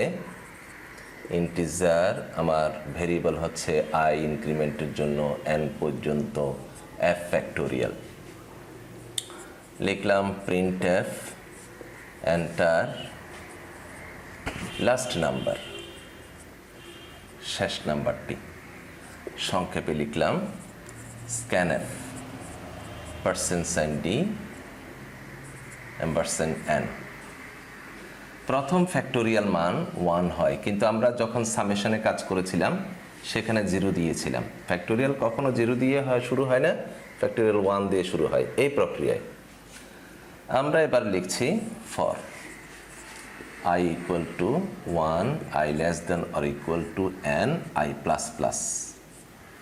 এবার আমরা ফ্যাক্টোরিয়ালের সূত্র দেব, factorial procedure f equal to f into i। এইভাবে করে printf এ চলে গেলাম। ফ্যাক্টোরিয়ালিস %d f, ব্যাস হয়ে গেল। এখানে i এবং n ইনপুট হিসেবে নিলাম, fটা ফ্যাক্টোরিয়ালের জন্য, এগুলো ইন্টিজার টাইপ। একটা ডেটা আনলাম, একটি সর্বশেষ ডিজিটটি আনলাম, এটার ডাটা টাইপ ইন্টিজার, তাই আমি পার্সেন্ট সাইন দিয়ে দিলাম। ফ্যাক্টোরিয়াল শুরু হয় 1 দিয়ে, আমরা এই জন্য 1 লিখলাম। আর আমার কাউন্টার ভেরিয়েবলের সিকোয়েন্সটা দিয়ে দিলাম। প্রথমে ইনিশিয়ালাইজেশন 1, কন্ডিশন এন্ড পর্যন্ত, তারপরে ইনক্রিমেন্ট ডিক্রিমেন্টটা আমরা এইভাবে দিলাম। আর ফ্যাক্টোরিয়ালটা এই আয়ের সাথে বারে বারে গুণ হতে থাকবে, ফলে ফ্যাক্টোরিয়ালটি আসবে। যেটা আমরা ফ্লো চার্টে দেখি এভাবে, স্টার্ট ইনপুট দিলাম, ইনপুট এন পর্যন্ত, তারপরে আমি দিলাম প্রথম এফটি হলো 1, প্রথম আইটি হলো 1। আগে ফ্যাক্টোরিয়াল আসবে, তারপরে কাউন্টার ভেরিয়েবল আসবে। এরপর আমি কন্ডিশন দিলাম, আমার এই আইটি এন পর্যন্ত হবে। ফ্যাক্টোরিয়াল নির্ণয়ের জন্য এফ ইকুয়াল টু বললাম F into I, I equal to বললাম আই প্লাস 1। এভাবে করে চলতে থাকবে। সর্বশেষ যখন এটা শেষ হয়ে যাবে, আর কন্ডিশন নাই, এটা আছে নাই, তখন আমার প্রিন্ট হবে এফ। ব্যাস, ফ্যাক্টোরিয়াল নির্ণয়ের এই হচ্ছে সাধারণ প্রক্রিয়া, যা আমি ফর দিয়ে করলাম। এটা চাইলে তোমরা ডু হোয়াইল দিয়ে করতে পারো। আর এটার অ্যালগরিদম কি? শুরু করি ধাপ 2-এ আমি বললাম শেষ সংখ্যা হিসেবে এন গ্রহণ করি। এরকম হলে একটু সুন্দর হয়। ধাপ 3-এ এসে বললাম এফ ও আই এর মান যথাক্রমে 1 ও 1 হবে। ধাপ 4-এ এসে বললাম আই কাউন্টার ভেরিয়েবলটি এন পর্যন্ত অগ্রসর হবে। ধাপ 5-এ এসে বললাম F equal F into I, I equal I plus 1 সূত্র প্রদান করি। তারপরে ধাপ 6-তে এসে বললাম ধাপ 5 চলতে থাকবে যতক্ষণ ধাপ 4 মানে এটা শেষ না হয়। তারপরে ধাপ 7-এ লিখলাম ফলাফল প্রদর্শিত হবে। সর্বশেষ লিখলাম ধাপ 8-এ প্রোগ্রাম শেষ। এই হচ্ছে আমাদের ফ্যাক্টোরিয়াল নির্ণয়ের কোডিং, ফ্লোচার্ট এবং অ্যালগরিদমটা একটু বুঝাই। আমরা শুরু করলাম, শেষ সংখ্যা হিসেবে এনের মান গ্রহণ করলাম। ফ্যাক্টোরিয়াল, প্রথম ফ্যাক্টোরিয়াল 1 এবং দ্বিতীয় কাউন্টার ভেরিয়েবল 1 হবে। আর কাউন্টার ভেরিয়েবলটি এন পর্যন্ত অগ্রসর হবে। ফ্যাক্টোরিয়ালটি এভাবে করে আই এর সাথে গুণ হবে এবং এই আই এবং আইটি 1 করে অগ্রসর হবে। ধাপ 5 চলতে থাকবে, এই 5 চলতে থাকবে যতক্ষণ ধাপ 4 শেষ না হয়, লুপিং।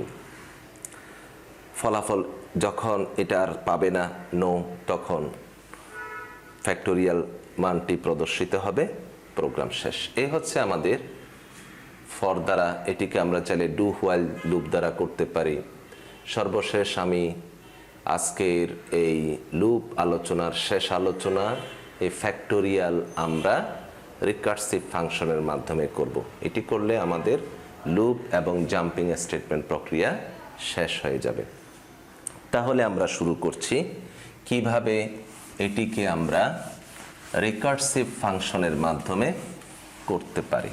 তাহলে আমরা এখন রিকার্সিভ ফাংশনের মাধ্যমে এটি করছি। তাহলে প্রথমে আমি লিখলাম হ্যাশ ইনক্লুড stdio.h, তারপর লিখলাম ইন্টিজার ফ্যাক্ট, এটা গ্লোবাল ডিক্লারেশন অংশে লিখছি, int, এটা আমি n দিলাম, সেমিকোলন, মেইন। আমার এখানে যে ভেরিয়েবল প্রয়োজন সেগুলো নিলাম মেইনের অধীনে n, এটার নাম দিলাম n হচ্ছে আমার দেওয়া মান, res, res হচ্ছে রেজাল্ট। এবার আমি ইনপুটের ব্যবস্থা করছি, printf এন্টার লাস্ট নাম্বার। এবার আমি স্ক্যানফ দিয়ে লিখছি %d %n। এবার আমি বলছি result equal to fact n। এটার মানে হচ্ছে আমার রেজাল্টটি হচ্ছে মূলত ফ্যাক্টোরিয়ালকে আমি সংক্ষেপে বলেছি ফ্যাক্ট এবং এটা n। এটা বলার পর আমি রেজাল্টে দিয়ে দিলাম printf factorial is %d।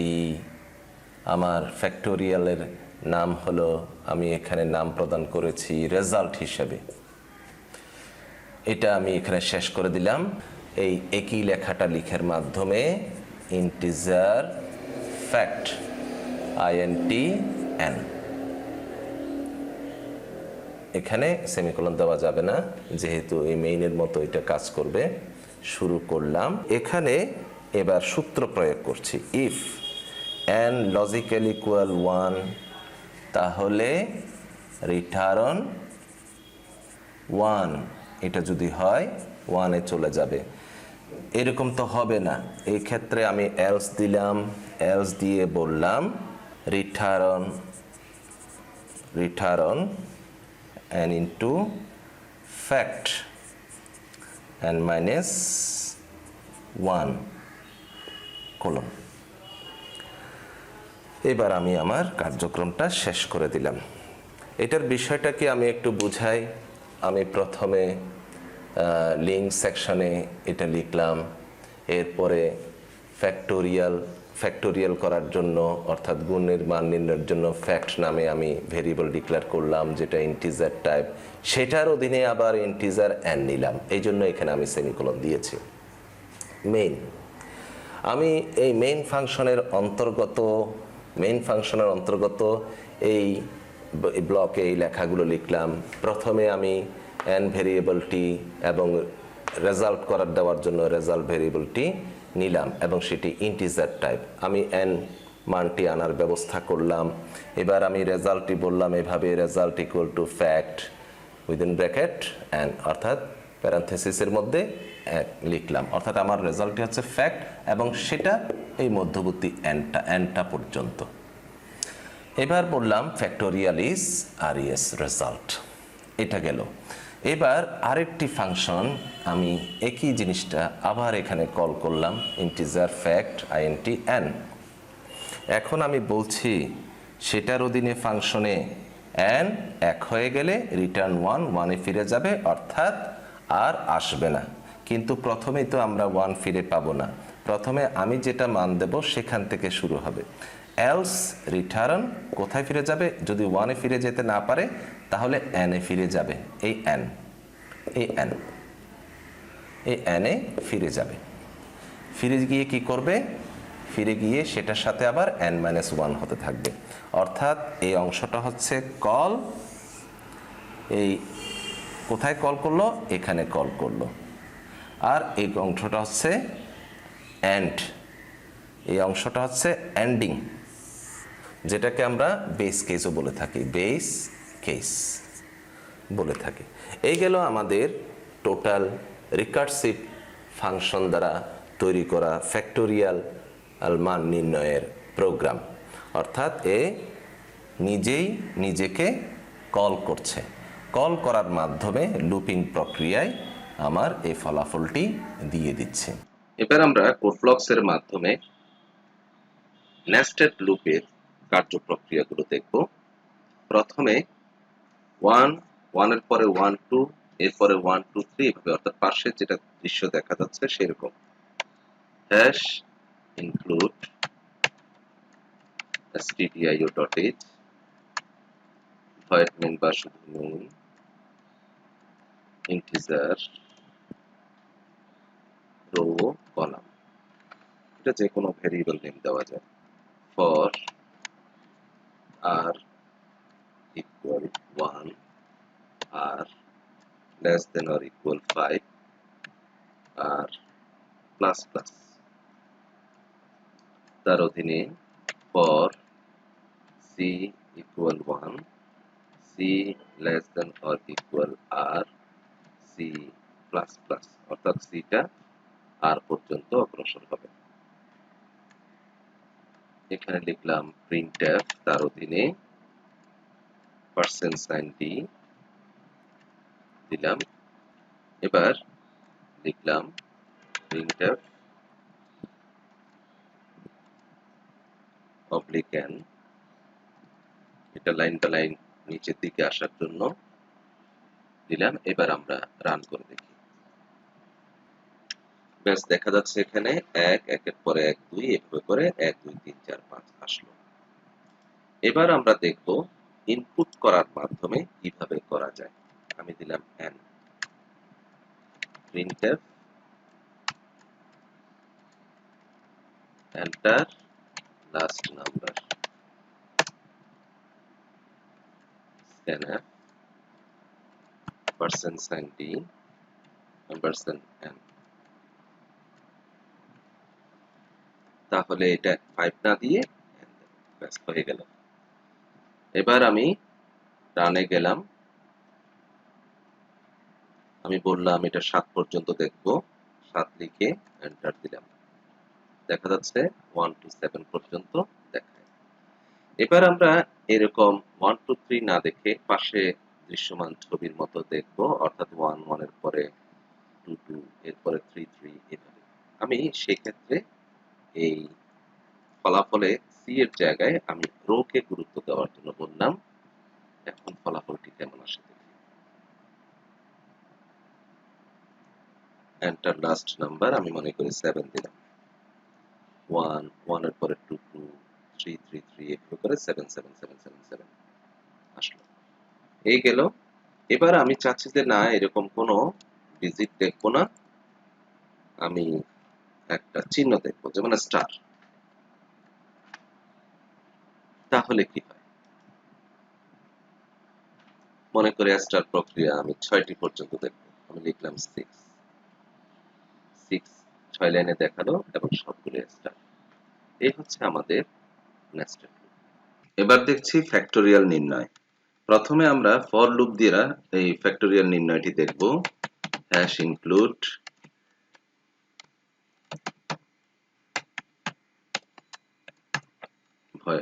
stdio.h main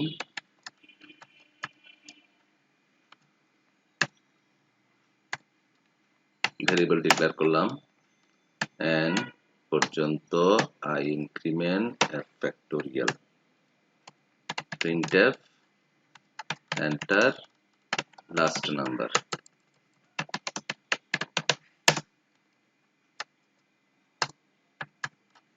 scanf %d ampersand n, f equal 1 for I equal 1, I less than or equal n, I plus plus, f equal f into I, printf factorial is %d f। এই হচ্ছে for loop দ্বারা factorial নির্ণয়ের programme. আমরা এবার output দেখছি। লিখলাম last digit 5, factorial is 120। অর্থাৎ আমরা ফর লুপ দ্বারা কিভাবে করা যায় সেটা বুঝলাম। প্রথমে ভেরিয়েবল ডিক্লেয়ার করলাম ইন্টিজার টাইপের সবগুলো, এন্টার লাস্ট নাম্বার, এভাবে করে এন্টার আনার ব্যবস্থা করলাম। প্রথম ফ্যাক্টোরিয়াল 1 হবে, ফর দিয়ে ইনক্রিমেন্ট 1 দিয়ে শুরু হবে, এন পর্যন্ত শেষ হবে, আই চলতে থাকবে এবং ফ্যাক্টোরিয়ালটি আই এর সাথে গুণ হতে থাকবে। এইভাবে ফ্যাক্টোরিয়াল আউটপুটটি আসবে। এবার আমরা দেখব এই ফ্যাক্টোরিয়ালের কাজটি কিভাবে রিকার্সিভ ফাংশন দিয়ে করা যায়। তাহলে আমরা এগুলো সবগুলো কেটে দিলাম। প্রথমে শুরু করলাম int ফ্যাক্টোরিয়ালের জন্য আমি নামকরণ করলাম, এটা গ্লোবাল ডিক্লারেশন সেকশন, এখানে নামটা ডিক্লেয়ার করলাম এবং সেটার অধীনে ইন্টিজার n নিলাম, এই জন্য এটা সেমিকোলন দিলাম। লিখলাম মেইন ফাংশন ডিক্লেয়ার করলাম, সেখানে ইন্টিজার ভেরিয়েবল, সেটার অধীনে ভেরিয়েবল n এবং রেজাল্টের জন্য আমি res নাম দিলাম। এবার n পরিমাণ, n সংখ্যক মানগুলো নিব, এন্টার এ নাম্বার বা enter last number, scanf %d $n, তারপর লিখলাম রেজাল্টটি হবে কিভাবে, ফ্যাক্টের সাথে n, অর্থাৎ এই ফ্যাক্টোরিয়াল, এটা ফ্যাক্টোরিয়ালের ভেরিয়েবল নাম, এটাই রেজাল্ট এবং সেটা n দিয়ে শেষ হবে। printf, তাহলে ফ্যাক্টোরিয়াল is %d রেজাল্ট। এই হলো মেইনের অধীনস্থ। এবার সেকেন্ড ফাংশন ফ্যাক্টোরিয়ালের জন্য ইন্টিজার ফ্যাক্ট, এটা আমি হুবহু এই উপরের এটির মতো লিখে দেব, ফ্যাক্ট int n, এটাতে সেমিকোলন হবে না। এবার লিখলাম সেটার অধীনে ব্লকে, ফাংশন ব্লকে আমি লিখলাম if n লজিক্যাল ইকুয়াল 1, যদি n এর মান n 1 হয় তাহলে রিটার্ন 1, শেষ হয়ে যাবে।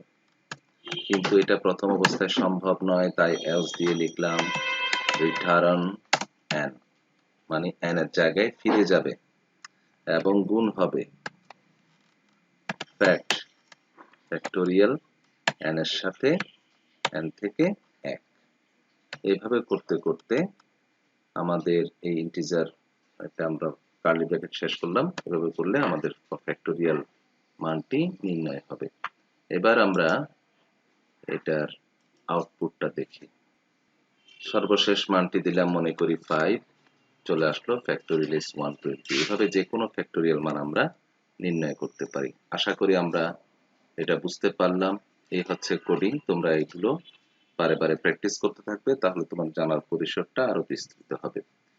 তাহলে আমরা আজকে জিসিডি, এলসিডি অর্থাৎ গসাগু, লসাগু, prime number, Fibonacci, nested loop এবং রিকার্সিভ ফাংশন নিয়ে আলোচনা করলাম।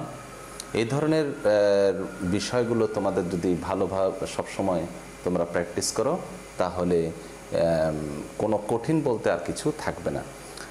আশা করি তোমরা সবগুলো ধারাবাহিকভাবে বুঝতে পেরেছো। যদি তোমাদের এই আলোচনাগুলো ফলপ্রসূ মনে হয় তাহলে তোমরা আমার এই চ্যানেলে একটা সাবস্ক্রাইব করে দিবে, আর বন্ধুদের মধ্যে যাদের এই বিষয়ে সমস্যা আছে তাদেরকে শেয়ার করা যাবে। ধন্যবাদ সবাইকে।